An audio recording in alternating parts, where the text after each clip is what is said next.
ન્યાજ છે ગોપાલ બધાને અને આજે આપણે છે તે બનાવવાના છે તે છે આપણે રક્ષાબંધન માટે થઈ અને સ્પેશિયલ આપણે મીઠાઈ બનાવવાના છે તો તે કઈ રીતના બનાવી તે હું તમને બતાવું છું કે પણ આપણે ફરાળી બનાવવાના છે તે પણ આપણે છે તે સોમવારથી રક્ષાબંધન છે તો કેમ કે બધા લોકોને ઉપવાસ હોય છે તો તેની અંદર પણ આ મીઠાઈ છે તે ખાઈ શકે છે તેવી મીઠાઈ બને છે તો તમે ચોક્કસ બનાવશો અને તે પણ આપણે ગેસ સળગાવ્યા વગર આપણે બનાવવાની છે તે પણ માત્ર 5 મિનિટની અંદર બની શકે આપણી રેસીપી છે તો તમે ચોક્કસ બનાવશો અને વિડીયોને અંત સુધી જોતા રહેજો અને કોમેન્ટમાં જરૂરથી બતાવજો તમને આ રેસીપી કેવી લાગી છે આપણે બનાવવાની છે તે છે તો આપણે મીઠાઈ બનાવવાની છે રક્ષાબંધન માટે તો અહીં આપણે છે તો અડધા કપ જેટલું આપણે છે તે છીણેલું ટોપરું આવે છે તે લીધું છે કેમ કે આપણે છે તે રેડીમેડ આવે છે તે લીધું છે પરંતુ તેની જગ્યાએ છે તમે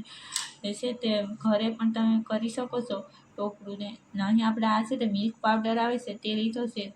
તે પણ આપણે જેટલું ટોપરું લીધું હોય તેટલો જ આપણે મિલ્ક પાવડર પણ લીધો છે અને આપણે આ મીઠાઈ બનાવવી જે છે તે બજાર જેવી જ મીઠાઈ અને તે પણ છે તે આપણે 5 મિનિટમાં બની જતી તેવી જ મીઠાઈ અને ગેસ સળગાવ્યા વગર બનતી મીઠાઈ આપણે બનાવવાના છે તો અહીંયા મિલ્ક પાવડર નાખી દીધો છે અને ટોપરું નાખી દીધું છે તો અહીં આપણે છે પીસેલી ખાંડ લીધી છે તો તેને પણ નાખી દઈશું આ રીતે હવે તેને બધી વસ્તુ સારી રીતે મિક્સ કરી લેવાની છે ઓછા સમયમાં અને ઓછા ખર્ચમાં બનતી આપણી ઘરે બેઠે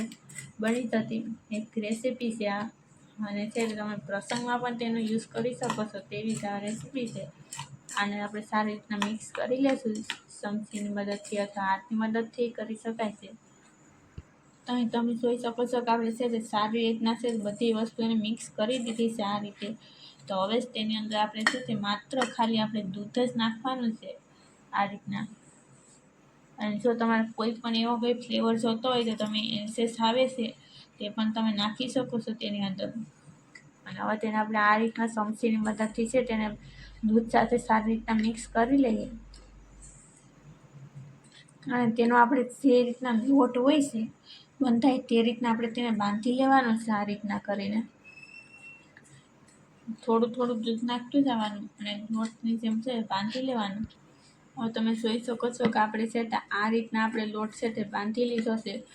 આ રીતનો હવે છે તેની અંદર આપણે પહેલાં તો આપણે ઘીવાળા હાથ કરી લેવાના આ રીતે અને હવે છે તેની અંદર આપણે છે તે નાનો એવો આપણે આ રીતના આપણે લુવો લેવાનો પહેલાં તો અને તેને આ રીતના રાઉન્ડ શેપ આપી દેવાનો આ રીતે અને હવે છે તેને આપણે આ રીતના સરખું કરી નાખવાનું કેમ કે બજાર જેવી જ આપણી મીઠાઈ દેખાવામાં પણ અત્યારે જ લાગે છે તો આપણે બને છે આ મીઠાઈ એટલે કે આ તો એકદમ જોરદાર આપણી મીઠાઈ બને છે આ રીતની ને હવે છે તેને આપણે છે તે આ રીતના અહીં આપણે જે છીણી બધું ટોપરું આવે છે તે લીધું છે આ રીતે તો તેની અંદર આપણે લગાવી દેવાનું સારી રીતના ટોપરાને આ રીતના એટલે છે તે બધા લોકોને છે તે બજાર જેવી જ મીઠાઈ જોતા જ છે તે બધા આ રીતે તો તેને આપણે છે તે એક પ્લેટની અંદર આપણે કાઢી લઈશું આ રીતના આપણે બધી મીઠાઈ બનાવી નાખીએ અહીં તમે જોઈ શકો છો કે આપણે છે તે સરસ મજાની છે તો આ રીતની આપણે છે તે મીઠાઈ બનાવી નાખી છે તો તેની ઉપર અહીં આપણે છે તે ડ્રાયફ્રૂટ લગાવવાના છે તો તમને જે ડ્રાયફ્રૂટ છે તે પસંદ હોય છે તે તમે લગાવી શકો છો તો હું અહીં છે તે બદામ છે તે લગાવું છું તેની જગ્યાએ તમે છે પિસ્તા છે કાજુ છે તે પણ તમે લગાવી શકો છો આ રીતના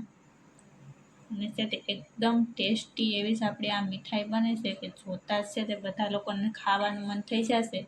અને જે બજારની મીઠાઈ છે તેને તો લેવા જવાનું જ ભૂલી જશે તેવી જ આ મીઠાઈ બને છે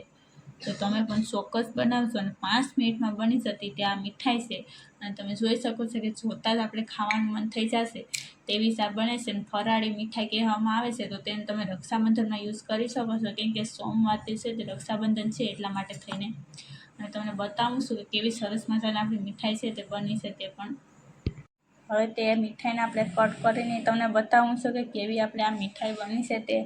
અંદરથી પણ આપણે છે તે જોતાં જ છે તે આપણે ખાવાનું મન થઈ જાય છે તેવી જ આપણે આ મીઠાઈ બને છે તમે જોઈ શકો છો આ રીતની એકદમ સારી તરહ આપણી મીઠાઈ બને છે. તો તમે ચોક્કસ બનાવજો રક્ષાબંધન માટે થઈને. અને નવા હોય તો ચેનલને સબસ્ક્રાઈબ કરી દેજો, લાઇક કરી દેજો, શેર કરી દેજો અને કોમેન્ટમાં જરૂરથી બતાવજો તમને આ રેસીપી કેવી લાગી છે તે.